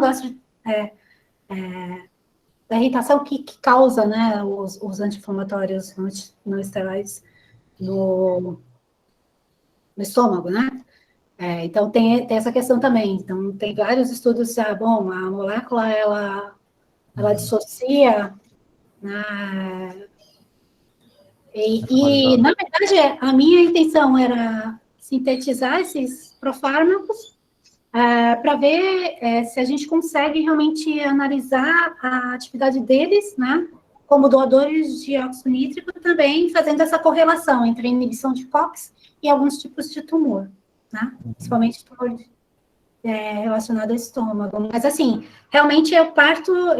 e por que eu pensei em partir de anti-inflamatórios que já tem... Né, que já são usados, são os mais comuns, são os mais usados, de estrutura do SNAP, que é o sinalizador mais usado, porque eu não sei se essa análise é correta, mas eu penso o seguinte, se isso já é usado biologicamente, né, em termos de toxicidade, a toxicidade, né, eu penso assim, então você partir de derivatização de coisa que já é usada, né, com uma certa finalidade, te dá menores problemas de toxicidade. Então, é assim que eu trabalho, né? Assim que eu desenho as minhas moléculas, e sempre vou olhar os trabalhos de docking que tem, qual é o sítio ativo, também para ver, né, o que eu vou pendurar, né? Bom, tal fármaco atua no sítio ativo para inibir tal coisa nesse local. Tá, se eu colocar o meu composto ali em termos de estrutura eletrônica, é parecido, não é? Né? Então, que modificação que eu vou fazer na estrutura vai modificar muito? né, as interações que os dockings que existem mostram que são as responsáveis pela, né, atuação naquele sítio. Então, tem todo esse pensamento que é feito, né? Todo um desenho que funciona assim, eu vou pensando e vou montando. E o desafio maior, realmente, é sintetizar um composto que seja estável, para chegar até. Não, eu imagino que seja isso mesmo, porque esses compostos são difíceis, né, de trabalhar, são suscetíveis, né, a oxidações, né? Então, a gente sabe, né, e tem esses mecanismos, né, chama esses processos, né, de metabolização, né, de fase 1, fase 2. Então, você tem, né, possibilidades de oxidação. Então, era uma das perguntas que eu ia fazer, mas eu acho que também isso já vai numa fase de desenvolvimento, né? Primeiro, você tem que saber da atividade da molécula para depois buscar a avaliação, né, com relação a esses perfis de estabilidade, né, que você pode depois manipular, inclusive, para melhorar, né, o perfil. Mas uma pergunta, assim, que é bem diferente, talvez, não sei se você já pensou nisso, Adriana, é que o que tem acontecido, né, nos últimos anos, aí alguns fármacos saíram do mercado por conta da questão das nitrosaminas. Não sei se você já ouviu falar dessa história, né, que são esses compostos impurezas de processo, né? Mas também tem alguns fármacos que acabam se degradando, né? Então, no processo de degradação dele, ele acaba gerando uma amina e tem uma oportunidade de nitrosação. Então, é mais ou menos isso que eu estou querendo chegar. Por exemplo, a dimetilnitrosamina, né, é uma substância bastante cancerígena, né? E ela geralmente é subproduto dessas... Isso. Isso aí. Existem vários métodos até que estão sendo banidos, feitos, né, pelas próprias empresas, né, Isso, porque a minha preocupação exatamente foi nessa, porque quando eu olho para um reagente, por exemplo, o TBN, né, o tec-butilnitrito, né? Então você faz uma transferência de GNO, né? É um agente nitrosante, né? E aí, por exemplo, esse reagente ele poderia nitrosar uma amina e fazer uma nitrosamina, né? Cancerígena, uma dimetil, né? Então, o teu grupo, ele também transfere nitroso, né? Claro, ele libera nitroso, você libera, né? E aí, eu fiquei me perguntando sobre isso. Se você tem esse tipo de espécie, e não é só com relação ao teu trabalho, porque a gente sabe que tem vários trabalhos, né? Inclusive, né, a professora comentou a respeito, né, desses compostos que são liberados, né? Ver, se eu vi a formação se vocês têm essa preocupação, né, atual, né, da possibilidade de formação de nitrosaminas, né, a partir da degradação dos próprios fármacos ou candidatos a fármacos, né, que podem gerar aminas, né, se isso existe, se alguém fala sobre isso, porque é uma coisa que está bastante em evidência, né, até aquele cloridrato de retidila acabou de ser retirado do mercado, né, que é um composto extremamente importante por conta disso, né. Se vocês têm essa discussão... Eu não pensei nisso. Não pensei, Ju. Vou falar a verdade, não pensei nisso. Apesar de ter visto toda essa história falou em nitro, né? Das nitrosaminas. Eu até assisti um seminário, acho que de uma dessas empresas, né, mostrando novos métodos via HPLC, via isso, via aquilo, para exatamente detectar as nitrosaminas que estão, né, são super... perigosos, né? E são subprodutos muito comuns, muito mais comuns que a gente... Então, assim, não, nos nossos... em termos na parte sintética, eu não vejo nada, né? Mas nessa questão não pensei em fazer isso ainda, mas acho que é importante. Não, eu fiquei pensando que da mesma forma que o TBN faz sua transferência, os teus compostos, assim, ao meu ver, eles poderiam fazer também, né? Talvez não com a mesma eficiência, mas, né, é alguma coisa que eu fiquei me perguntando. E assim, só para finalizar, eu achei bacana demais teus estudos de análise conformacional, né? E aí também já foi discutido, né? Porque usa infravermelho, né? Eu acho que tem até uma tradição, né, na tua história, né? O grupo que eu fiz mestrado e doutorado, ele é especialista em fazer análise conformacional de compostos carbonílicos, né? Que tem calcogênios, né, na estrutura, né? Então, por assim, infravermelho. Então, assim, é a técnica que eu mais domino. Aí, quando eu fui fazer pós-doc na Unicamp, eu falei assim, não, eu quero aprender a fazer estudo por ressonância, porque nem sempre eu tenho uma disponível no composto. Né? Então, eu fui aprender a fazer por ressonância. Eu não sei, a impressão que eu tenho é que essas análises poderiam ser bem complementares, né? Principalmente dependendo da estrutura, né? Quando você tem uma estrutura mais aromático ali, você não espera muitas conformações, né? Então você vai trabalhar mais com a carbonila. Agora, com análise, né? Quando você tem uma molécula um pouco mais, vamos lá, uma cadeia de hidrocarboneto funcionalizada, talvez a ressonância possa, né? E junto com a parte de cálculos, né, que vocês fazem também, que eu achei bacana. Eu só fiquei me perguntando exatamente como vocês usam essa informação com relação a essa análise para, ok, esse sistema agora é trans, né? Como que vocês fazem uma análise a partir disso e confrontam com estabilidade ou com outras, né, com docking e com outras coisas? Como é que vocês fazem isso?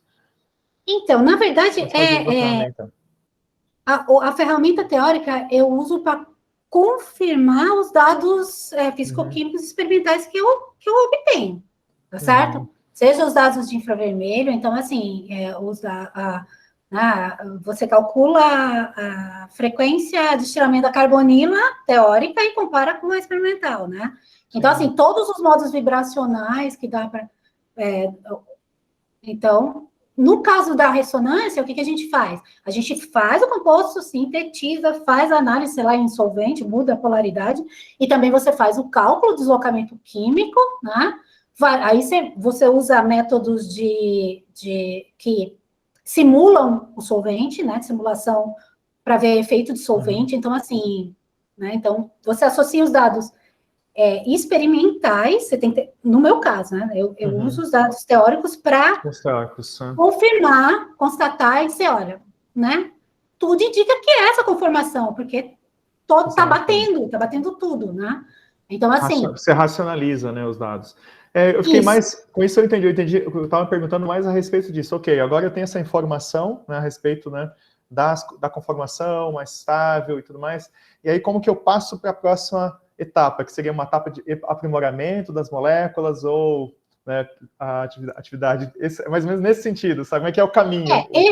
Esse estudo de conformação também serviu para a gente mostrar, né, por que o composto é estável, porque eles tendem a não ser, né? Onde que está estável? O que está estabilizando, né?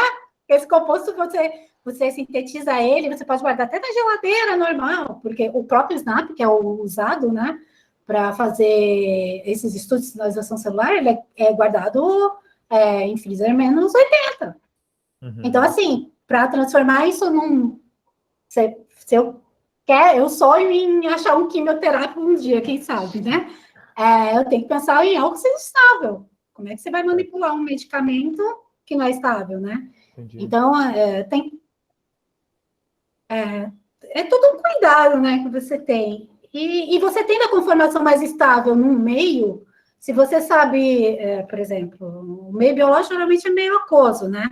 Se você tem a conformação mais estável em meio aquoso, então você pensa, olha, essa conformação provavelmente é a que vai, né? Mas aí é aquela história, aí vem toda a parte de DOC, às vezes você pega aquela conformação estável, você coloca lá no sítio ativo, ela muda totalmente, porque dependendo, né, de quem ela interage de maneira diferente. Mas o estudo conformacional é mais realmente para comprovar. Eu quis dizer assim, porque quando você fez a mudança do éster, só uma última perguntinha, depois do éster para a amida, né, porque aí você tem aquela história, né, do maior caráter pi, da ligação, né, e aí você altera bastante, né, a conformação, né, da molécula. E por isso que eu perguntei, eu estava esperando isso, ok, com base nesses dados, agora eu consigo fazer uma mudança, né, pensando em alterar essa conformação, né, e dirigir de alguma maneira. Mas aí, por que eu fiz porque o meu interesse nas amidas era mais, Juliano, para elas servirem como um intermediário para uma reação de substituição com um derivado de cisteína depois. Ok.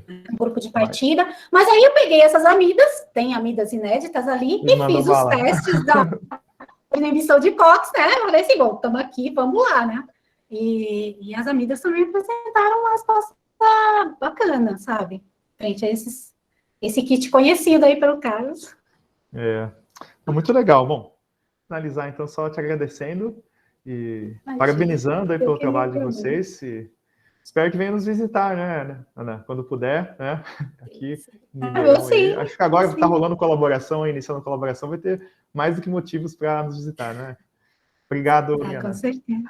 Eu vou pedir autorização para você, só para pular a sua questão, porque temos 2 alunos com a mão levantada, então se a Lúcia me autoriza, O Renan levantou a mão primeiro. Renan, pode fazer a sua pergunta. E a cara de felicidade de quem vai ter pergunta de alunos hoje.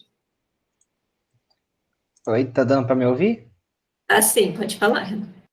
Professora, primeiro eu gostaria de parabenizar pela apresentação, porque foi muito boa. Eu gostei bastante da interdisciplinaridade, né, que sempre é importante e eu gosto bastante. E a pergunta, eu ia ter uma pergunta parecida com a do professor Juliano no começo, falando um pouquinho do desenho das moléculas, para ver como que pensava nisso. Aí, eu queria traçar um paralelo, que o meu projeto de mestrado, eu também trabalho com uma molécula que, no papel, ela tem que ser liberadora de NO. Né, eu estou desenvolvendo essa molécula que é um complexo inorgânico, então não é orgânico, também vai liberar NO. E aí, o design dela foi feito mais ou menos para ter uma sinergia, ter mais efeitos secundários que possam ser benéficos. Eu perguntar se tem alguma molécula que você chegou a trabalhar, que seja, você verificou por um acidente esse efeito, ou pensou em procurar esse efeito e conseguiu encontrar alguma molécula desse tipo, que tem um efeito secundário que pode ser bom juntamente com essa liberação de NO. Não, eu acho que o efeito não pensei. Mas, assim, vou te responder. Não no sentido que você projeta os seus, né? O que é interessante, talvez, em S-nitrosóis de um modo geral, né? Então, se você vai pensar numa aplicação deles, é que você pode ter ali a inibição, né, do sítio ativo X que você quer inibir, tanto, que aí é a dúvida, né? Tanto, você pode pensar que essa inibição acontece tanto por S-nitrosilação, quanto por formação de ponte de sulfeto, porque isso vai acontecer, tá? Quando ele chega no sítio ativo, se tem um resíduo de cisteína, né, eles tendem a formar a ponte de sulfeto com o resíduo de cisteína. Então, tem essas duas coisas, né? O que é legal no sítio ativo da tioredoxina, que é a enzima que a gente viu que aí que provavelmente está relacionada com os nossos resultados, é que no sítio ativo a gente tem 2 resíduos de cisteína, né? Então, a gente está pensando nos mecanismos. Será que a gente tem a molécula, o NO, transnitrosilando para um resíduo e a ponte de sulfeto sempre formada no outro? Não sei, né? Então, tem várias coisas que dá para você pensar, e não sei. Mas dessa maneira que você falou, não, eu não pensei, não penso. Eu me baseio realmente na estrutura de alguém que já tenha de um fármaco, de uma molécula como SNAP, que já tem uma atividade definida. Mas eu conheço vários trabalhos desses. Pode. Posso intrometer um pouco? Eu acho que a sua molécula, por exemplo, ela pode ser importante no macrófago, ela inibindo a COX, diminuindo o processo inflamatório, mas ao mesmo tempo, se esse macrófago tiver fagocitado alguma bactéria, ele precisa de NO para matar a bactéria. Então, talvez ele pode reduzir a infecção bacteriana pelo princípio de NO, e ao mesmo tempo ele pode reduzir a inflamação exacerbada e inibindo o COX. Então, seria um ótimo caminho para vocês. Infectar um macrófago e ver se ele consegue matar mais bactérias que foram fagocitadas. Sim. Interessante. Para mim não, para você. É macrófago.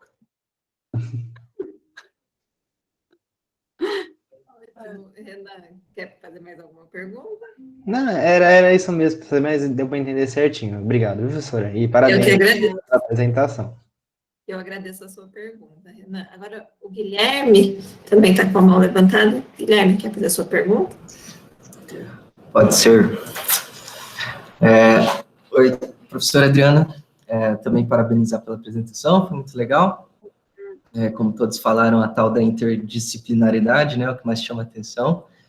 E também só um comentário pessoal que eu queria fazer, que foi me chamando a atenção o conteúdo da sua apresentação com relação a essa análise de infravermelho que você faz em solução para avaliar os compostos carbonílicos, e eu dei uma pesquisada rápida no seu lado e vi que você fez mestrado e doutorado com o Paulo Olivato, né?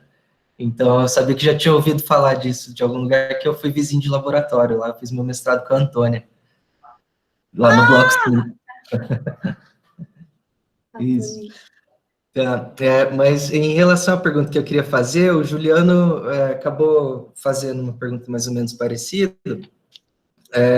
que era uma dúvida que eu tinha ficado também, assim, com relação à correlação que é feita, né, desse estudo conformacional por cálculos químico-quânticos com o estudo de docking, ainda mais considerando o que você já disse na resposta para ele, que nos estudos de docking a gente sabe que a preocupação maior é com a conformação bioativa, né, e não necessariamente com a conformação mínima de energia.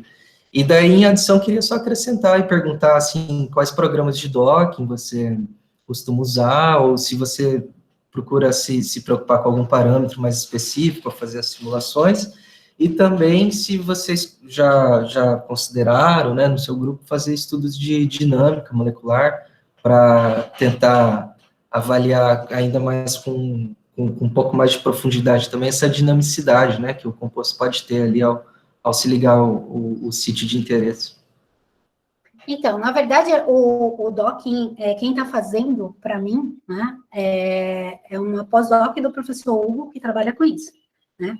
Então, ela que começou a fazer o docking agora, e a gente...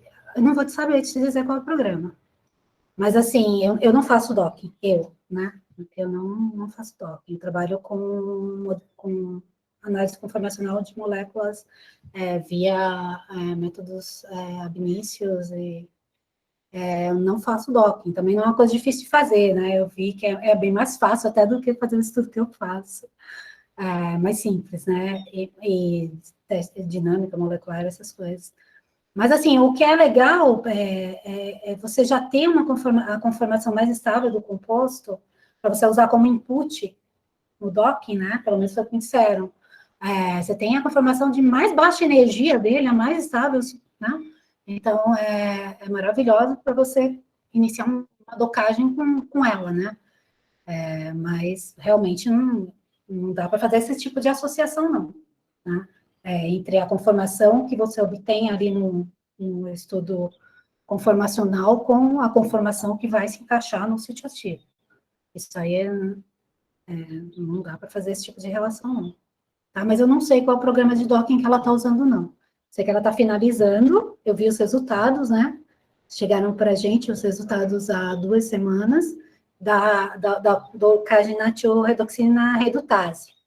E aí a gente já viu alguns pontos e pedimos para ela fazer natioredoxina, né? E para a gente agora comparar, né? E chegar à conclusão se é realmente isso que está acontecendo.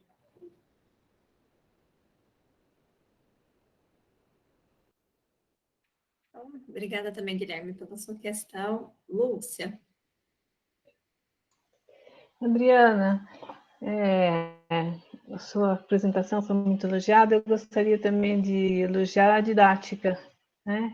Que eu acho que isso serve bastante um modelo para os alunos que estão vindo a aula, né? Que você conseguiu fazer uma introdução bastante simplificada, né?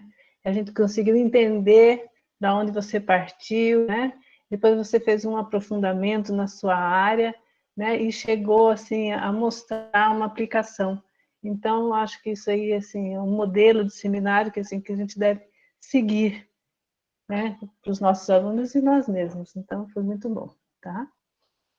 Eu também tenho uma curiosidade. O Carlos falou do Viagra. Eu, quando você começou a apresentar, eu fui ver lá a fórmula do Viagra, né? E vi que não é um nitrostiol. Não é. E, no entanto, também libera aniol. Eu não imagino nem como, nem quero imaginar. E o Carlos fez uma pergunta e eu vou fazer a pergunta ao inverso do que ele perguntou. Será que o seu composto não vai fazer com que haja uma vasodilatação, né? E a minha pergunta é, será que o Viagra não vai funcionar como um quimioterápico? Né? Então, é só uma especulação. Não acho que não dá para fazer essa associação, mas não, porque o Viagra, ele não tem anion na estrutura dele, né? Se você vai pensar que o teu quimioterápico é um doador de óxido nítrico, não. Eu acho que o efeito do Viagra eu não sei como é que é o mecanismo do Viagra, talvez o Carlos saiba, né? Essa questão mas eu não sei, é questão de...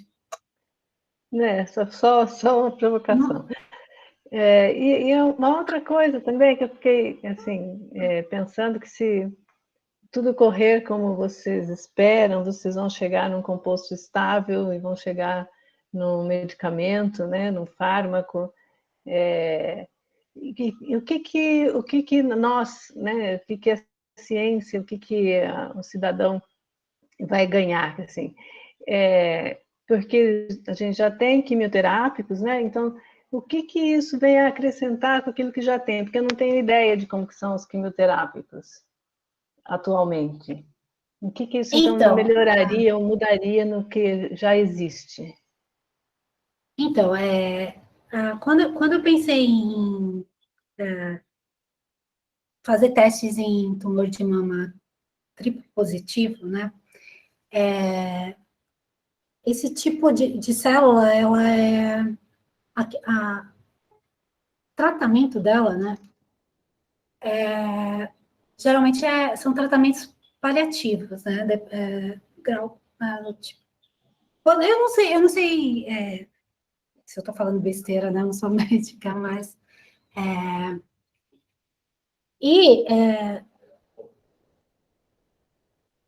são tratamentos com radioterapia super agressivos. Eu sei porque eu tenho uma pessoa conhecida que está fazendo esse tipo de tratamento e já tem um tumor de mama triplo negativo com metástase, né? Então, poxa, se eu conseguisse sintetizar um fármaco, né, que fosse atuar, um medicamento que fosse atuar, né, e fosse estável, e fosse pouco tóxico, né, como conseguir substituir todo esse tratamento sofrível, né, que existe para quem tem esses tipos de tumores, são mais de um, triplo negativo de mama. Nossa!